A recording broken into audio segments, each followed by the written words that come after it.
Okay, so we have JL Collins here with us in the studio today, and we're going to be doing part 2 of the stock series. For those of you that have just found the show, first of all, welcome. My name's Jonathan Mendonsa. I'm your host. With me as my co-host is Brad Barrett. And if you would like to hear the first part of the stock series, that would be episode 19, and also the associated roundup 19R. So definitely listen to those if you haven't already. Today, I am thrilled to get a chance to explore this game-changing article series with you. So without any further ado, welcome to the Choose FI Radio Podcast. You're listening to Choose FI Radio. The blueprint for financial independence lives here.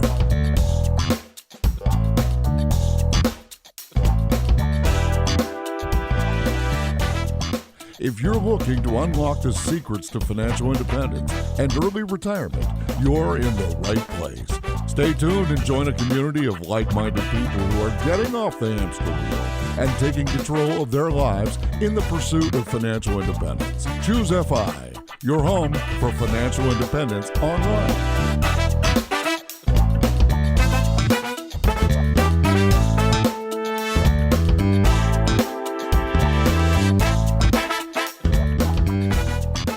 Well, we're back. Welcome to the studio. How you doing today? I'm doing great, and I am really honored to be here. Well, we are thoroughly excited to have you. I know this is a conversation that we've been wanting to have for a long time. We did part 1 of the stock series several months ago, and it's actually been one of our most downloaded episodes. It's been downloaded literally tens of thousands of times at this point. I should point out that you do not need to wait for part 3 and part 4. If you're just joining this conversation, JL just released his audiobook. It's now available, I believe, for download on audible.com, and you should definitely go check it out. You can hear the entire Simple Path to Wealth as explained by the author. I can't imagine a better person to read that. But if you want to have a conversation about the stock series, that's hopefully what we're going to accomplish today. And we're going to be hitting on a couple different things we thought we'd talk about. What if this is 1929? We're going to talk about portfolio ideas and really just kind of have some fun with it, pull at some threads and see where this conversation leads us. So Jim, just a big thank you for being willing to have this conversation today. Well, let me start by saying I'm thrilled to hear that it's the most downloaded one that you've done, particularly because it puts me in such rarefied company. I have been listening to your podcast, and I am thoroughly impressed with the caliber of guests you get and the quality of interviewing that you do. And so if I'm anywhere near the top of that pack, that's that makes my heart soar.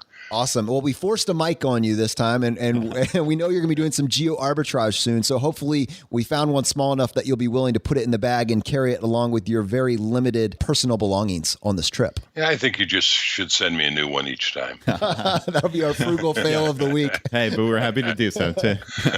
For part 3 and 4, that's a small price to pay. So today, what we'd like to start with is, and if I were going to tie this to one of the articles that you did, it would be part 4 of the stock series, the big ugly event, deflation, and also a bit on inflation. But to put this in context, as we're having this conversation, it's 2017, and there are a lot of people that feel that maybe the market is headed for a downturn. Now, it doesn't matter whether or not that actually happens. We're not professional prognosticators. If you want that, you can look on TV and get 50 people with 75 opinions. That's fine. We'll leave that alone. But let's say that we're looking backwards and this ends up being 1929. What happened during the Great Depression? And in the FI community, with the information that we have access to, how do we approach a situation like that? Well, the lead up to the Great Depression, the crash in 1929, was, of course, the Roaring '20s, and it was a very robust time. There had actually been, as I recall, and I'm not a historian on this, so... Nor did you experience it personally. Nor did I experience it personally. I just missed it. But there had been, as I recall, a crash around 1920, something like that, and of course, the country had just come off of World War I at that point, and then you hit what we're all familiar with, the Roaring '20s. And those were boom times for a lot of reasons. And in good times, people get exuberant, and sometimes they push the envelope a little bit too far. And towards the end of the 20s, the stock market started to have a very nice rise during this period, and people got greedy. Fear and greed are what drive the market, right? And people got greedy. And at the time, it was very easy to buy stocks on margin. It is still fairly easy to buy stocks on margin, and buying stocks on margin simply means that you are borrowing money from your stockbroker to buy stocks. And the power of that, like any leverage, like the leverage when you borrow money to buy a house, is that if it goes up, you make more money. So let's take the house example just real quickly because that's what everybody is familiar with. And say you're going to buy a house for $100,000, Jonathan, and I'm going to buy a very similar house for $100,000. Maybe the two houses are next to each other. And you buy your house for all cash. You plunk down the $100,000 and you just buy that house for cash. I go out and I get a mortgage for 90% of it. So I just put down $10,000. That's leverage. That's the same thing as buying stocks on margin. Now, let's suppose that a year from now, we've bought well in the right neighborhood, and a year later, our houses have both gone up 10%. Well, you have made $10,000, which is 10% of the $100,000 you put in the game. I have made the same $10,000, but because I use leverage, I only have $10,000 in the game, so my gain is 100%. So I have magnified using leverage my gain on the same price increase we both enjoyed. That's great. And that's one of the reasons, by the way, that people are so enamored of houses, is because leverage magnifies the gains when they go up. That's also the thing that made it so terribly ugly when housing prices crashed in 2008. And that's the problem, because leverage is a double-edged sword. It cuts both ways. So let's take that same scenario. You buy your house for $100,000. I buy my house for $100,000. You put cash. I put down just $10,000, 10%. And a year later, it's gone down 10%. Well, you have taken a 10% loss on your $100,000. You got $90,000 left. I've been wiped out. I've taken 100% loss. So now let's go to the stock market and back to the 1920s. People are buying stocks on margin, and they're bidding up the price of those stocks to irrational levels because everybody is making money hand over fist, because when you buy on margin, that puts more and more money into the game and it extends things more and more. And as always happens, eventually the music stops and everybody's scrambling for a chair. And when the music stops and the market starts dropping, if you are not buying on margin, just like with your house, the most you can lose is 100% if it goes completely to zero, which the market's never done. But if you've margined yourself by, say, 50%, which is common on stock margins, if the market drops 50%, which of course it did not just in the Great Depression, but just a decade ago in 2007, 2008, you're wiped out. And if your broker is calling you for margin calls, which means that the stock is going down and they want to make sure it doesn't go down so far that they're holding the bag for what you owe, you are forced to sell. And that creates an even greater selling pressure on the market than the natural ebb and flow would ordinarily have. And so when you have a lot of margin built into the market and the market starts to drop, and markets are very volatile, they're always going up and down, so there's always times they're going to drop. Well, if you add margin into that, suddenly that drop gets accelerated and it gets faster and faster and deeper and deeper. And in 1929, you had the stock market crash. And I want to pause on that for a second, because it's that margin call that makes the comparison so much more dangerous for doing this with stocks as opposed to getting a mortgage on your home, because you don't see that many people worried about using leverage to purchase their primary residence. Right. The fundamental difference there is that if your house does go down in value 40%, the mortgage company is not coming to you and asking you to cough up the balance, as long as you can afford to make the payments. That's the difference. And I guess if you were to go back to 2008, the problem was because of the massive scale and the horrific lending practices, they were not ensuring that the people that were getting these homes could make the payments. And ultimately, not to go down that rabbit hole, but that's why the whole system crashed in 2008. So Jim, in this article, part 4 of the stock series, you have 4 lessons here. And the first one, which we've talked about, is never buy stocks on margin. The second, if you don't mind me reading, because I love the writing here. If a time comes when you're reading and hearing about people routinely making fortunes in an aggressively rising market using margin, something very, very bad is around the corner. And you say Joseph Kennedy is said to have known it was time to exit the market in early 1929 when he started getting stock tips from shoeshine boys. And I just love that.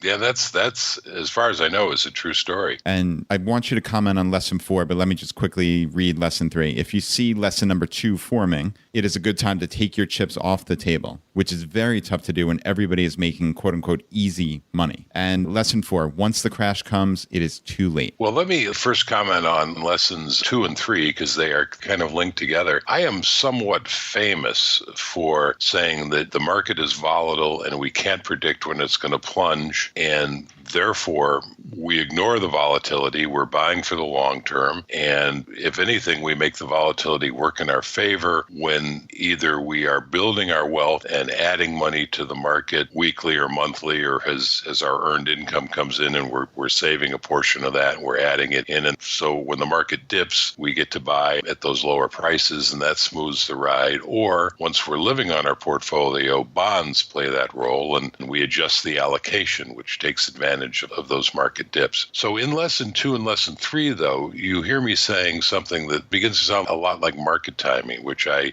mostly preach against. So those two are things that are really out on the far edges of the market. When things really get out of whack is the only time that I would say begin to take your chips off the table. And of course, whenever you have a long bull run like we have now, people start to get antsy and say, is now the time to take the chips off? Is now the time? And those times are very, very rare and probably unpredictable. And then lesson 4 is that once the crash comes, then it's too late. So typically investor behavior is the market goes up for a number of years and it begins to feel normal and the money feels easy and they start investing, and then all of a sudden it crashes, or maybe it doesn't even crash. Maybe it has a correction, which is a 10% decline, or a bear market, which is a 20% decline. Crashes are like 30+%. And then people get all nervous, and after the decline, they sell. Well, that's the classic closing the barn door after the horses have run away. That is the most painful thing. And I think what it comes back to for our community is latching onto this idea of the beer and the foam. And especially when we're following your general advice and we're following the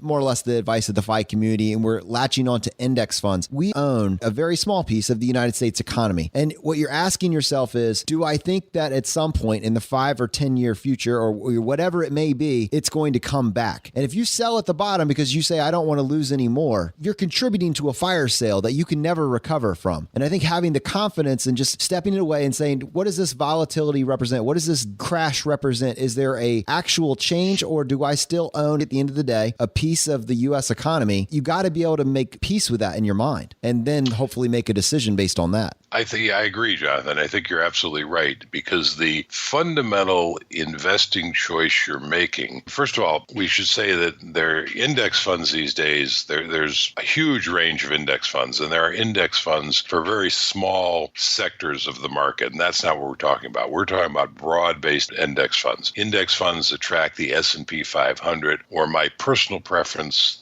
that track the entire stock market, a total stock market index fund like VTSAX. So if you buy something like VTSAX, total stock market index fund, or even an S&P 500 fund, you are basically betting on the economy of the United States. And to do that, you have to believe that the United States is going to, for the foreseeable future, remain a dynamic, successful economy. It's always going to be volatile. It's the nature of economies. But unless you believe that the United States is in a permanent long-term decline, or it's about to collapse as an economy, I'm famous for posting this series where I say the market always goes up. Well, as long as the U.S. economy is remaining strong and robust overall and has a future, that will always be true. If the United States goes into a tailspin that's non-recoverable, then eventually that, and someday it will, by the way, nothing lasts forever, then obviously the VTSAX and the U.S. stock market by extension won't be going up at that point. But I don't see that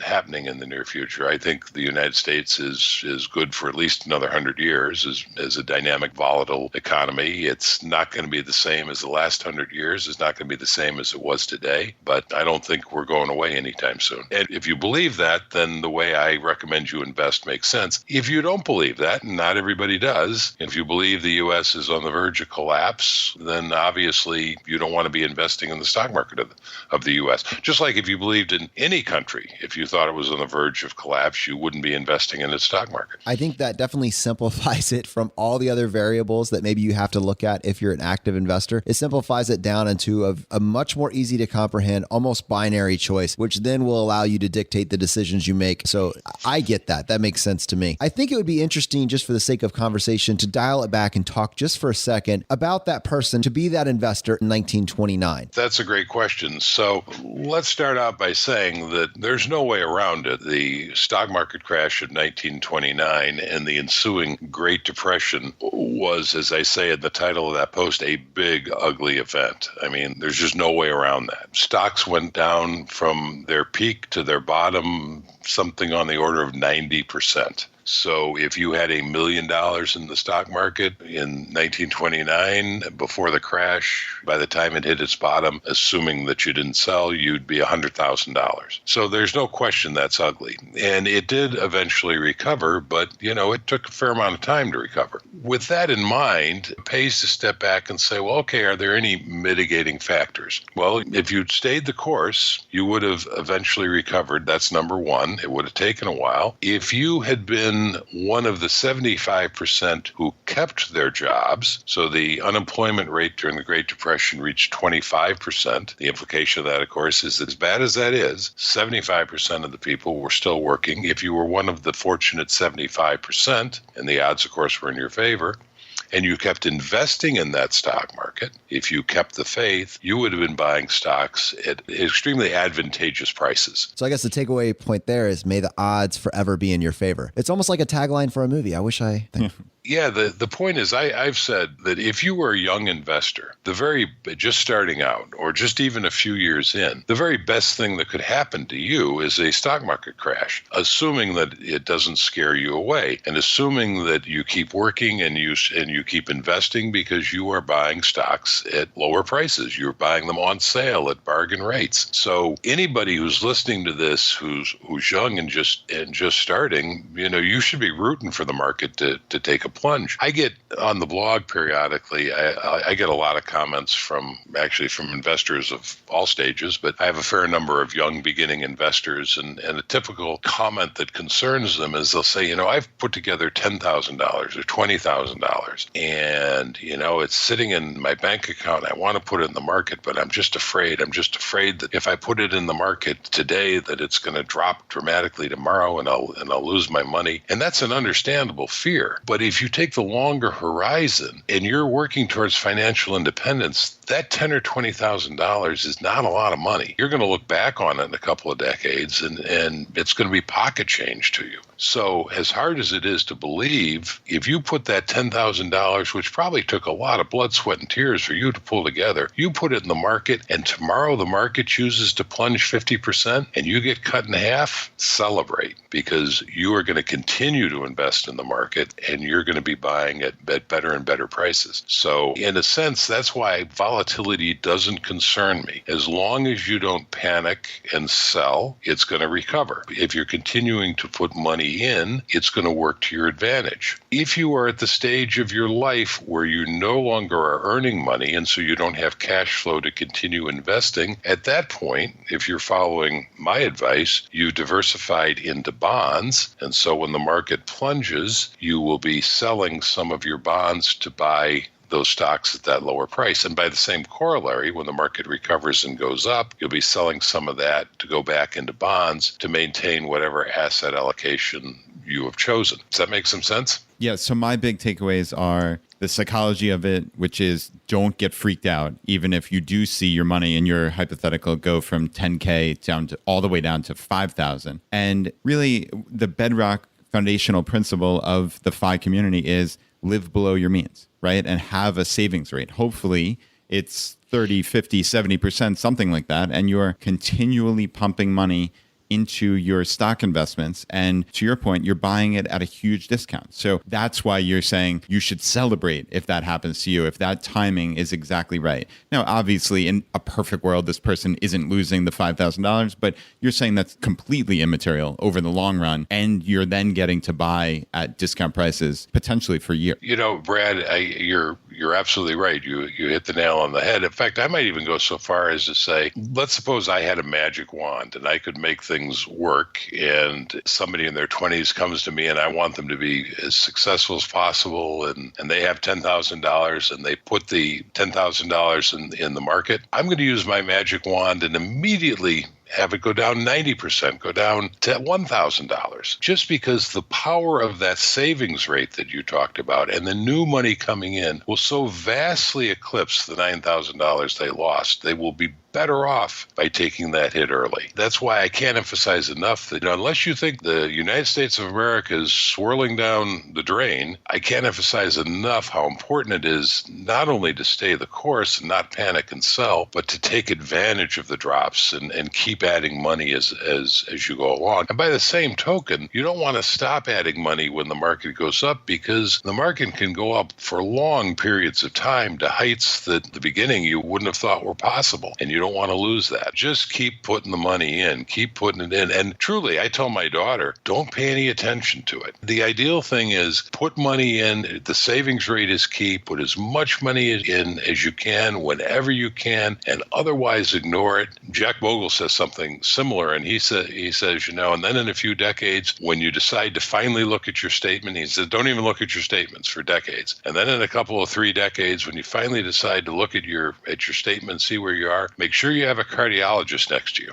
Right. Because you're going to have a heart attack at how well you've done. And the reflexive thing that I want to point out here is that nobody in this room wants a recession to happen. There's a lot of pain and heartache that comes when the market crashes, and that's recognized. But when you're talking about your mental game, when you're talking about how in the FI community, how to handle that and how to handle the own personal fear that you have about whether or not you should put money in and what to do if it crashes, for you to recognize that if it does crash, if the market does go down, there is a play for you there. And by being empowered with this information, you will financially benefit from this in a very big way. That's going to be big for you. So if you're armed with information, you are going to do very well. Well, I would also say, Jonathan, that whether we want a recession or we don't want a recession, whether we want a market crash or don't want a market crash, Mr. Market doesn't care even one little tiny whit.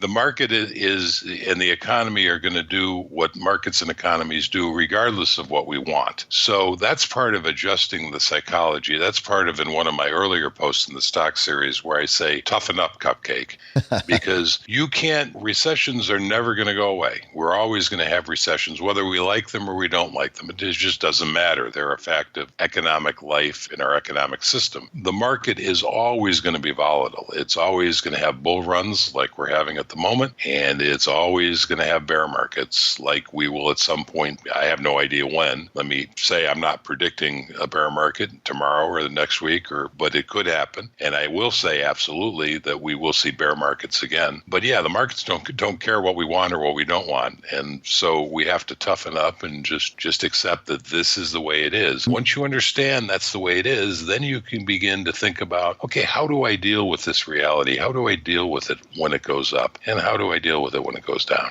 I'm adopting that tagline, toughen up, buttercup. That's definitely a tagline. Cupcake. Toughen up, cupcake. You can change it to buttercup if you want. But on my blog, it's toughen up, cupcake. Perfect. You made this great comment on the article, and you said, none of this is to say that big, ugly events are not very scary and destructive things, but they are rare. And in the context of our overriding approach, spend less than you earn, invest the surplus, and avoid debt, they are survivable. That ties in so perfectly with what I would say is the overall theme of your article series, and it's that simple is good, simple is easier, and simple is more profitable. And it's more powerful, absolutely. And it does tie in with that theme. And it's not to say that we will never see another Great Depression again. We have seen stock market crashes. I mean, I imagine most of the people listening to this lived through the crash in 07, 08, 09. I mean, that was the second ugliest in our country's history. So it's not like these things are never going to happen again, but they are exceedingly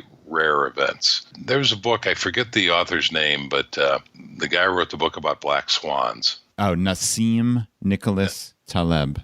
Taleb. Yeah. So he wrote this book, The Black Swan, which is a great book. I highly recommend it. And just real quickly, a black swan is a very rare but very traumatic event that happens, and it could be in the economy, like a depression, the crash of '29. It can be war. It can be any number of different kinds of traumatic, earth-shaking things. But by definition, it's important to remember that they are very rare. So if we look at it in terms of the stock market and the economy, black swans like the Great Depression, the crash of '29, even the one in 08-09, are very rare events. And so as an investor, you have to ask yourself, okay, I know black swans exist. I know they can happen. What should I do about that? And the problem is that if you fall prey to fear of a potential black swan and you start adjusting your investment strategies, expecting one or against the time it might come, you are going to leave a lot of money on the table because they are so rare. Most often,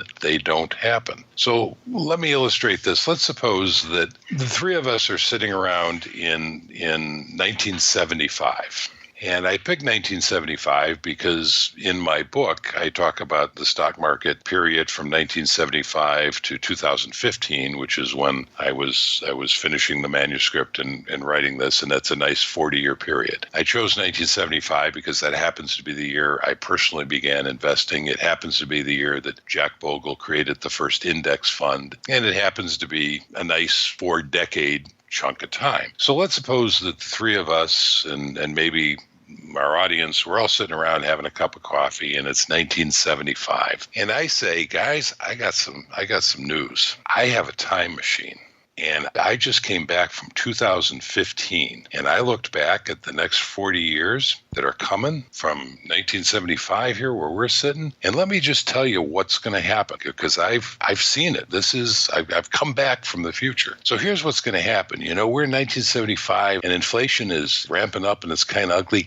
That's going to get a lot worse. I mean, by 1980, by the early 80s, we're going to see mortgage rates at over 15%. And there's going to be this thing called stagflation, because not only are we going to have this outrageous inflation, but it's going to be tied to a stagnant economy. And it's going to be so bad that in the late 70s, Business Week, this highly regarded magazine that everybody thinks is on top of things, they're going to run a cover story called The Death of Equities. That's how bad it's going to be for stocks. And then in 1982, we had the beginning of a bull market. And that was really nice. There was this bull market, and it went all the way up to 1987. And then in the fall of 1987, we had Black Monday. And Black Monday, the market dropped the biggest percentage in history. I mean, right up until 2015, it had never dropped that far in one day. It dropped 25% in one day. It never happened in history before. And that triggered this nasty recession that lasted into the early 90s. But then there was all this cool technology. I won't tell you about it because you wouldn't begin to believe me sitting here in 1975, some of the cool technology that's coming. But there was this cool technology, and there were companies around that, and they started going public, and there was this big tech boom, and people started making money again, and it really looked great. And then, around the year 2000, that all collapsed. Actually, in 1999, that all collapsed, and we had what was called the tech crash. And then shortly thereafter, there was the biggest attack on U.S. soil since Pearl Harbor. We got attacked by foreign actors on our own soil, the biggest attack since Pearl Harbor. And that dragged us into two wars that were very much like Vietnam, that lasted for years. In fact, when I left in 2015, they were both still going on. And we were really making no progress, just like in Vietnam, and that dragged us down. But anyway, in spite of that, the good news is that after 9/11 and the tech crash and everything, things started to get better and better again. And we had this another little bull run. And then these lenders started lending out money without any consideration to people's ability to pay it back to buy houses, and the housing market exploded. Housing prices were going up. It became this great bubble, and it burst and it collapsed. And that created the greatest economic depression or drop since the Great Depression. The only one we've ever had in the history of the country was the Great Depression back in 1929, in the 30s. That's how bad that was, and that lasted for 2 years. And then the good news is, beginning in 2009, that seemed to have bottomed out. And as I got in my time machine to come back here to 1975 and 2015, the market had recovered kind of nicely. It was back on one of those bull things. So that's what the next 40 years holds, fellas. Now, the other thing that's just happened here in 1975 is this guy Jack Bogle just created this index fund where we can invest in the stock market in the U.S. Who wants to put all their money in the stock market now? Pick me. Yeah, well, you would have been rare. 'Cause most people would have looked at that litany of disasters and would have said, "No bloody way, Jim." Right. The last thing in the world I want to do is be in the stock. If you're right that that's what our future holds, all that angst and disaster and war and collapses, the stock market's the last place I want to be. Are you out of your mind? I don't know who this guy Jack Bogle is. I don't know what an index fund is, but I do know I don't want anything to do with stocks. Well, of course, the rest of the story is that over that 40-year period, stocks returned just under 12% a year. 11.57, right? 11, I think it was 11.9 actually, but I'll take 11.7. I'll trust your memory over mine. That's amazing. Yeah. So the point is the market, there's a saying on Wall Street, the market climbs a wall of worry. The market in the last 40 years has been incredibly volatile. It's had more than one crash, and yet it still has returned just shy of 12% a year. It's a little bit stunning. Now, I have no idea what the next 40 years are going to be like, and I'm not suggesting that the next 40 years are going to return 12%. I make this point in my book, and I've gotten some criticism because I use the figure from the last 40 years because that's what actually happened in that period of time. You can take any period of time, by the way, and get different numbers. If you took the period of time from 1982 even to 2000, the market increased much more. I think it was like 18% a year on average. By the same token, if you took the period of time from 2000 to 2009, it was nowhere near 12%. So a lot of this depends on what particular period of time you take. You'll get different numbers. But in 1975, which was the year I started investing, to 2015, that 40-year period was filled with all kinds of challenges and problems, and it still posted incredible returns. Yeah, Jim, that's remarkable. A 12% annual return compounded over 40 years. Just using the rule of 72, that means right. Your money would double every 6 years approximately, slightly more since we're saying it's slightly under 12%. But that's amazing. Your money would double 6.67 times in that 40-year period. And that's even counting all those absurd catastrophes that you listed.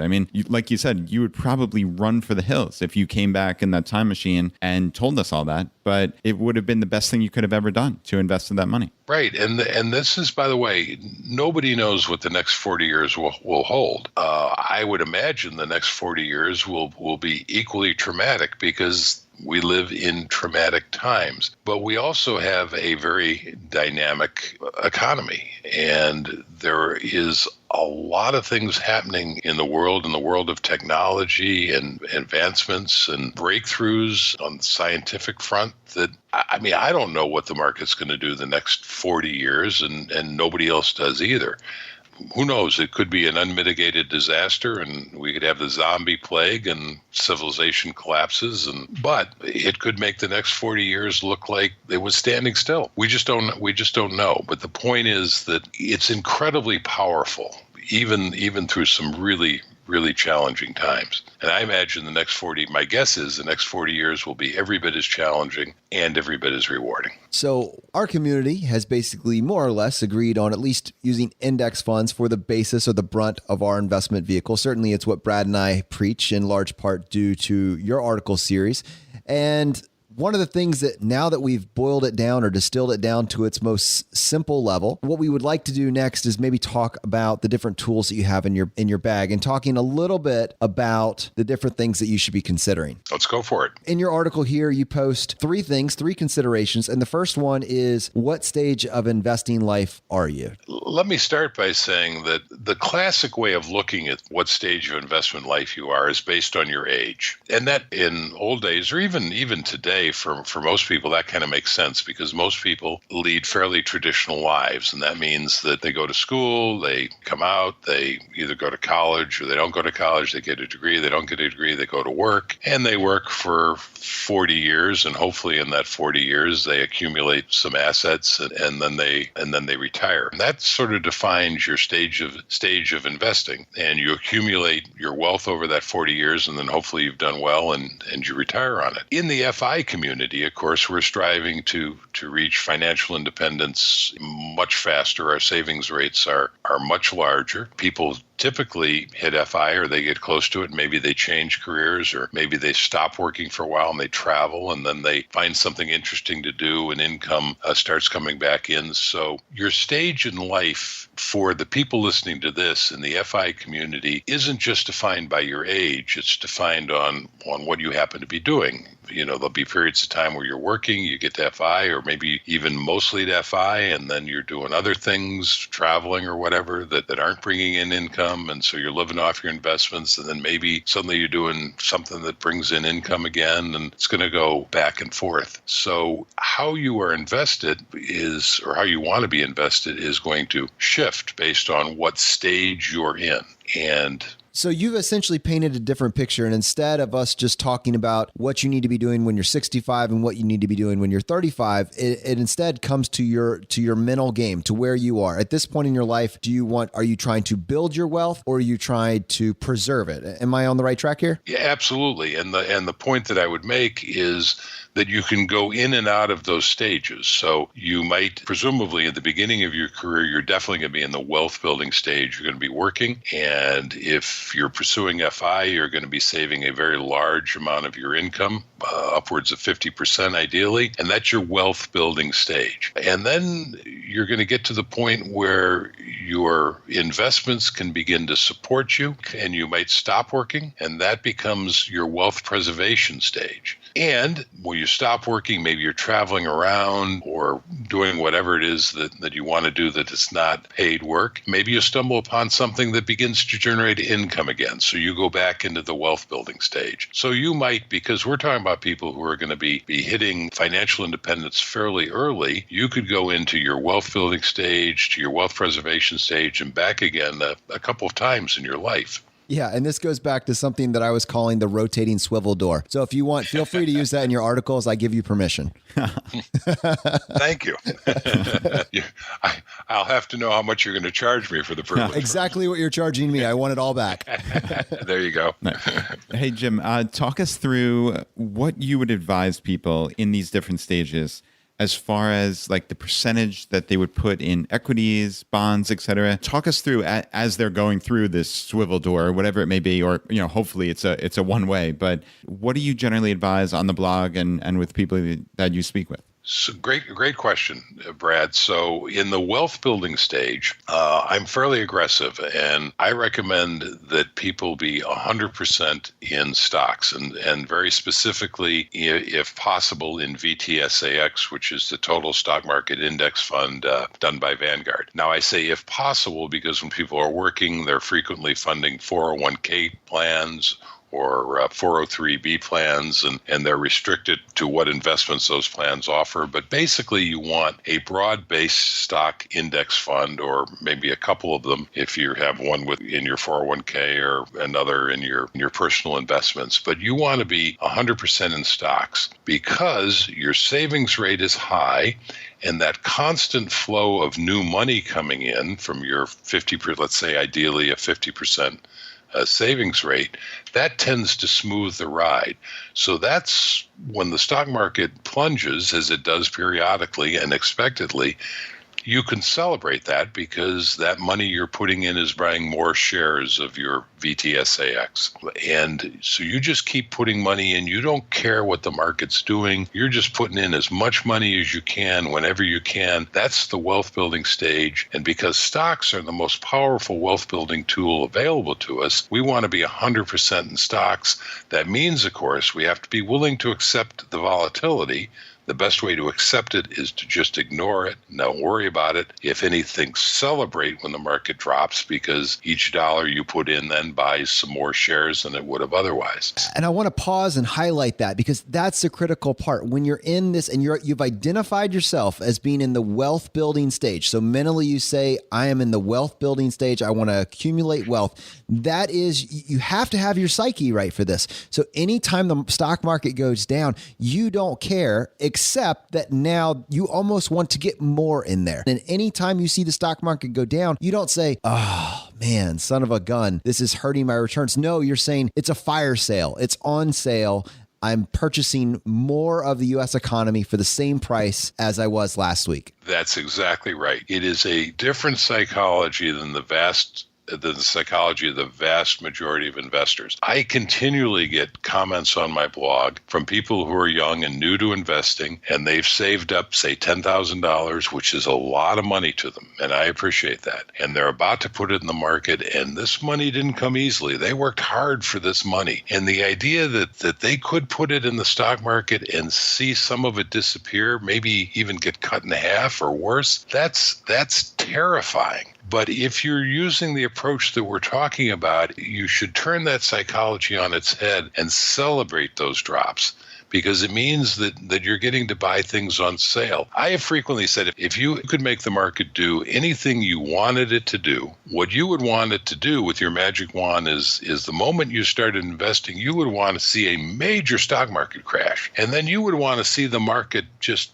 bump along that bottom for the next 40 years while you invested, and then you'd want to see it skyrocket. Now, of course, it's not going to do that. But the point is that if you're investing, if you're working and you're saving your money at a 50+% savings rate and you're investing, dips in the stock market allow you to buy things on sale. They are your friend. The volatility shouldn't bother you. Now, by the same token, some people say, well, gee, that means I shouldn't buy when the market's going up. And unfortunately, that doesn't work, because right now, for instance, the market is very near its all-time highs, and that has a lot of people nervous, and they say, well, maybe I shouldn't invest now, especially if they're doing what we're talking about, where they're working and they're saving and investing 50+% of their money. Say, maybe I should stop. Well, the problem is nobody knows what the future holds. Tomorrow, the market might plunge 50%, or today might be the lowest we will ever see the market in our lifetimes. We don't know that. So you never know exactly where the market is, which is why you have to keep investing all the time. Because while it's great when the market drops, and psychologically you need to say to yourself, gee, I get to buy some stocks cheaper than I did the day before, there's no guarantee that you're going to get that drop from this point. And you can't time it, is what I'm trying to say. Yeah, that makes perfect sense, Jim. And so you're saying 100% equities in the wealth building stage, and then what about wealth preservation? So the wealth building stage, just real quickly, is when you are working and you have an income flowing in and you are saving a percentage of that, hopefully 50+%, and you're building your wealth. So that's 100% stocks. Now, at some point, the whole reason that we want to do this is that we can be independent of paid work and jobs. Doesn't mean we're never going to work again, because work is satisfying and worth doing, and we may even work for money again, but we no longer have to work for money. So that becomes the wealth preservation stage. So when you stop working for money, whether you stop working for money at age 30 and you wind up working for money again at age 35, or you stop working for money at age 65 and you never work for money again, whenever you stop working for money, trading your labor for money, you've entered the wealth preservation stage. So when you're in the wealth building stage, that constant flow of your earned income that you're diverting to your investments is what smooths the ride, because you're investing all the time, and that tends to even out the peaks and valleys. So that is that ongoing flow of money is smoothing the ride. When you don't have that ongoing flow of money because you're no longer earning money, you need a different strategy, and that's the wealth preservation stage. And what you do to bring balance into your portfolio, now that you don't have your own earned income to do it, is you start allocating some of your portfolio to bonds, because bonds tend to be more stable than stocks. They tend to stay stable when stocks are dropping, and they help balance the ride for you. And so you will pick a stock allocation, or you'll pick an allocation rather, between stock and bonds, and then you will adjust that allocation maybe once a year. You don't have to do this very often to keep it in balance. And that has the effect of when stocks are down and bonds are up, your percentage of bonds will have gone up, and you will be buying more stocks at the low price to bring them back into balance with where your bonds are. By the same token, if stocks continue to go up, the percentage of bonds will continue to go down, and you'll want to start selling some stocks and adding bonds to bring them back into balance. And that's how you preserve your wealth. Now, the question that, of course, everybody is probably asking themselves is, well, what percentage do I keep in stocks? And what percentage do I keep in bonds? Jim, you're stealing my questions from me. I'm sorry. Well, I'll back off and let you ask that question. Thank you. Just pause right there. I'll pause right there. Jim, what percentage should I have in stocks? And what percentage should I have in bonds? See, now you can have it back. Well, that's a wonderful question. I wish I thought of that myself. Man, you are one astute interviewer. I got to hand it to you. We could just take a nap here. Actually, you're so good at this. So my understanding of this is that we have a couple different tools in our bag when we're talking about these allocation models. And essentially, just for you to be able to draw this out of your tool bag, we have stocks, we have bonds, and then we have cash. And those are the three different things that work really well together when you're coming up with a model, and you're essentially basing it on your risk, your investment horizon, all of these different factors. They will determine the ratio of those three things, right?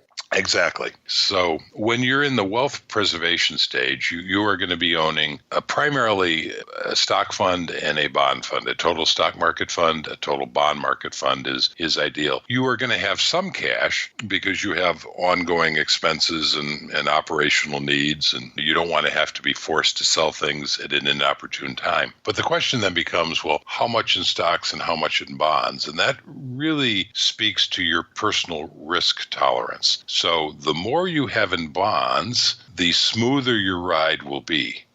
But the lower over time your returns will be, because the return on bonds is very low compared to stocks. If you can graph VTSAX, which is the total stock market fund, against the total bond market fund over a 10, 20-year period of time, you will see a very volatile line for the stock fund, but that winds up much higher at the end of the period.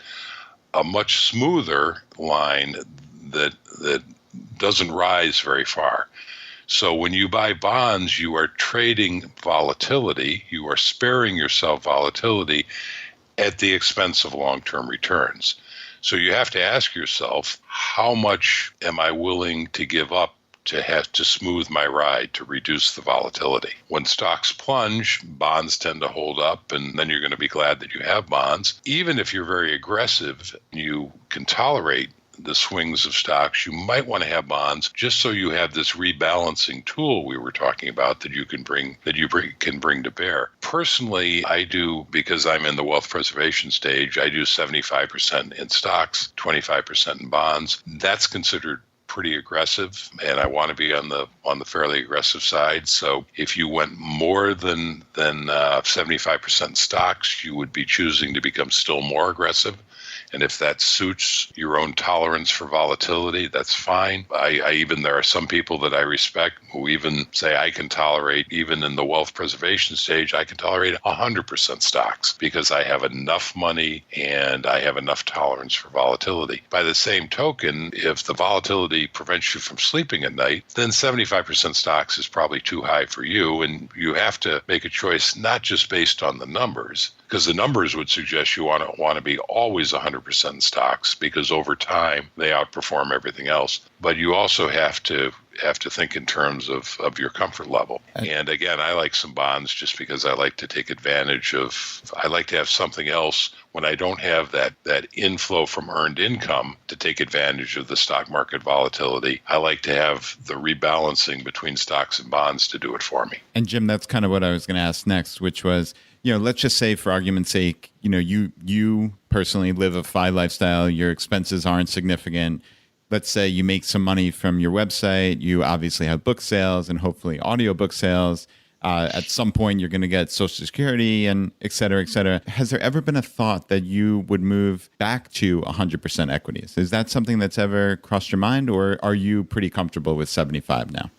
Brad, that's a great question and a very pertinent one to me personally for all the reasons that you just outlined. So my working career I didn't retire early because during my career, that just wasn't a concept I even had in my head. I did step away from my jobs for various lengths of time, anywhere from 3 months to 5 years, but I always did it with the intention that I was going to go back to work at some point. I never thought of it as retirement. The last job that I quit that I figured I wasn't going to work again was back in 2011. Very coincidentally, that's the same time I happened to start my blog, and the two are not at all related, surprisingly.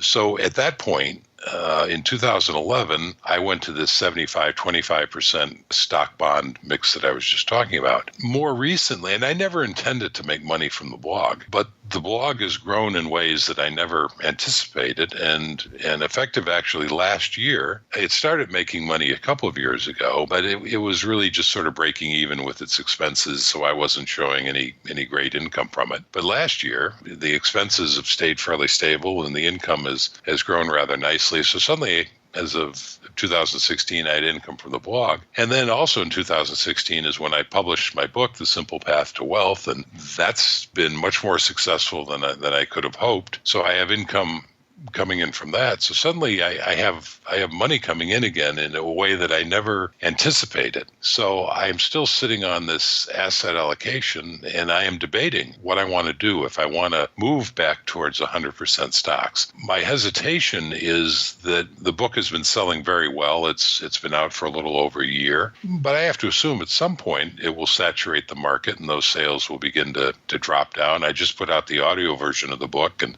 that's doing very well. And so far, it has not pirated sales from the Kindle or the print version. But I can't sit here and comfortably say, well, it'll be the same next year or 5 years or 10 years from now. The same thing with the blog. The blog is humming along nicely, but I don't know how much longer I want to keep working on it. And I may stop putting up new posts, and then it'll still have a momentum of its own. So anyway, the long way of saying, I do have current income coming in that I never anticipated. I just don't know how long it's going to last. And so I am debating with myself whether to move to 100% stocks or not. And I haven't pulled the trigger, and I haven't made the decision on that. So would there ever be a case for someone to do... I'm just trying to put myself in the situation of someone coming to you asking for an allocation that would suit their particular lifestyle, and what the criteria would be for you to say a 60-40 or a 50-50 or similar to what you're doing, a 75-25. I'm just trying, what would be the different factors that would be crossing your radar before you would, that would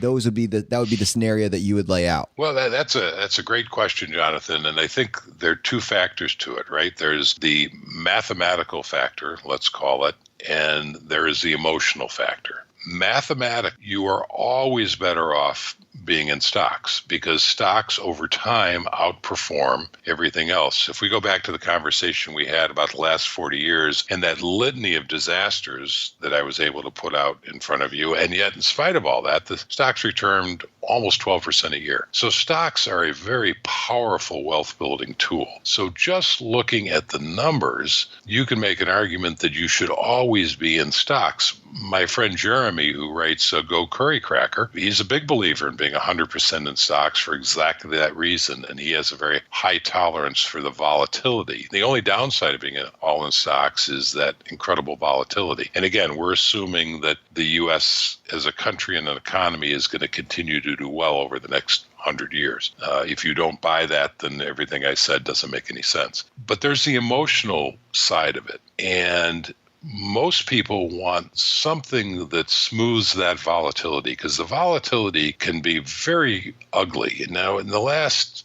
decade, since, well, not quite a decade, but the last 7-8 years, the market's pretty much done nothing but go up. And that tends to make people complacent, and especially new investors. And it's hard to overemphasize how ugly it is when you have a 1987 and in one day the market suddenly goes down 25%, or you have a 2008, 2009 where the market gets cut by more than 50%. And it just never seems like you're going to get to the bottom. So don't underestimate how difficult that is to deal with emotionally, and how hard it is if you're 100% in stocks to stay the course through that. It's easy to do it when the market's going up. It's most profitable to do it when the market's going down, but it's also very, very difficult to do it. So that's when you enter in, when you add bonds, because it smooths that ride when stocks take their next inevitable plunge. So someone comes to you and they know that you have spent a lot of time researching this topic and they're very comfortable talking about it. And they say, my parent is, I'm trying to help them with their finances, and they have $400,000 that are in an investment vehicle that they've told me, they'd like for me to help them put it somewhere. They don't have any additional income coming in. They're not in the FI community. They don't have the flexibility, and we want to give them advice, but we don't want to put them in an overly risky scenario. What are the questions that come to your mind when someone presents you with that scenario? Well, the first question that would come to my mind is, how comfortable are they with volatility? So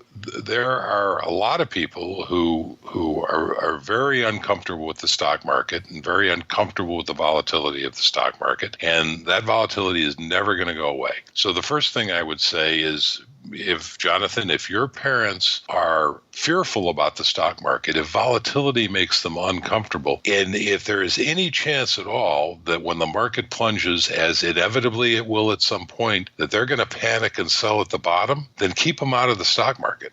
I mean, the stock market has wonderful long potential to build wealth, but you have to have a long-term horizon. And if you don't stay the course, everything I've said doesn't matter. If the market goes down and you or your parents panic and sell, then nothing I've said works anymore. It's all predicated on the fact that you're going to ignore the volatility. If anything, you're going to add to it, either by selling some of your bonds or by your oncoming cash flow. So I guess the first question becomes, as the philosopher once said, know thyself. And unless you are absolutely sure, or your parents, if you're advising them, are absolutely sure that they can tolerate the volatility and will stay the course, then you don't want to be around stocks. Now, as to what your allocation ought to be, if you say, well, my parents are, they're not, stocks make them nervous. I think they'll stay the course, but boy, they're sure not 100%. They're not Go Curry Cracker. They're not Jeremy. There's not very many Go Curry Crackers out there. Exactly. That's true. There are not very many Go Curry Crackers. And one of the things that I'm afraid of, by the way, is I hear on my blog from commenters more and more people, young people especially, sort of cavalierly saying, yeah, I'm going to be 100% stocks and I don't care if the market drops. Well, unless you've lived through a market drop, don't be so sure. It's breathtakingly scary. I mean, it's breathtakingly scary. In 1987, when the market plunged, I panicked and sold.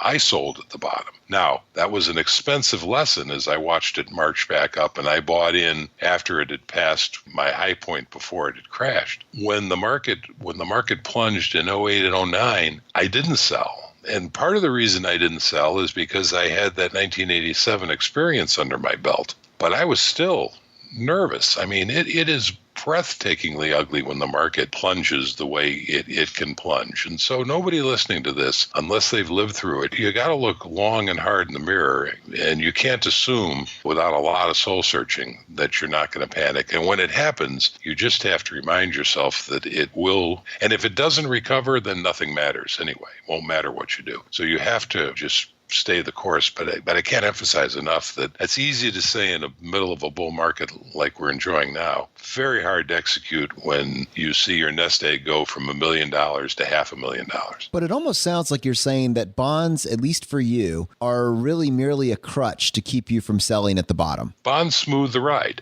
Bonds, the function that bonds have, especially in this day and age where interest rates are so low. And, in the old days when bonds paid higher interest rates, they were much more attractive investments to have in a portfolio anyway. So if you had a bond that was paying 7 or 8%, and you had stocks that maybe had, with more volatility, a historic return of 10, 12%, well, bonds suddenly became much more attractive. Interest rates are so low now that bonds really, in my mind, are just ballast to keep you balanced and to smooth the ride. And so how much you hold in bonds depends on how comfortable you are with volatility. So for that 60-year-old or 70-year-old example that we were just talking about, even if they are 100% go Curry Cracker, they're hardcore. They've bought into it hook, line, and sinker, but they're not earning income. You could make the case that they should still be considering this, 25% or 50% or 40%, whatever that number is, just because they keep the volatility is more dangerous for them,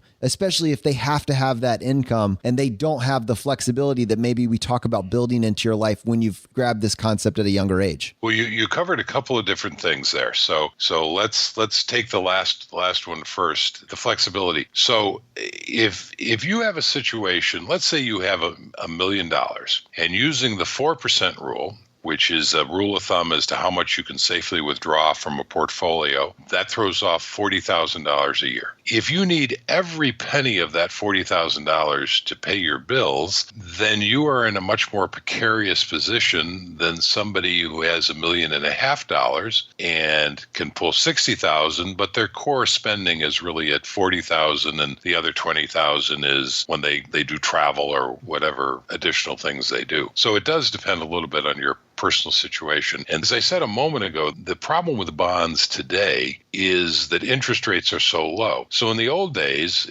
bonds, when they were paying 6, 7, 8% coupons, then that was a pretty nice return in and of itself. But now the total bond market index fund pays something on the order of 2.5%, 2.75%. VTSAX, the total stock market index fund, pays dividends of just under 2%. So bonds today no longer have much of an additional income boost from interest as opposed to dividends on stocks. So you mostly have them today in your portfolio to provide that stabilizing effect against the volatility of stocks. Yeah, that's perfect, Jim. I know I've been harping on that. Thanks for kind of helping me piece those together. Frankly, I think sometimes it comes down to the fact that it almost just seems too simple, right?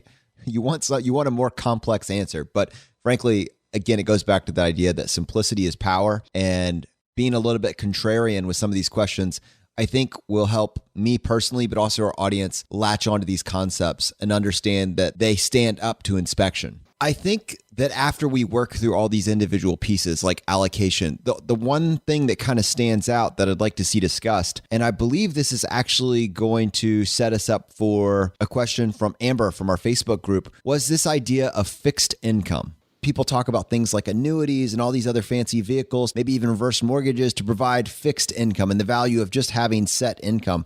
But we haven't really talked about that in the context of saying that just index fund investing. I'm just wondering, in your mind, as a financial planning tool and as an alternate vehicle, do those fit inside the FI universe at all? Is there any place for them?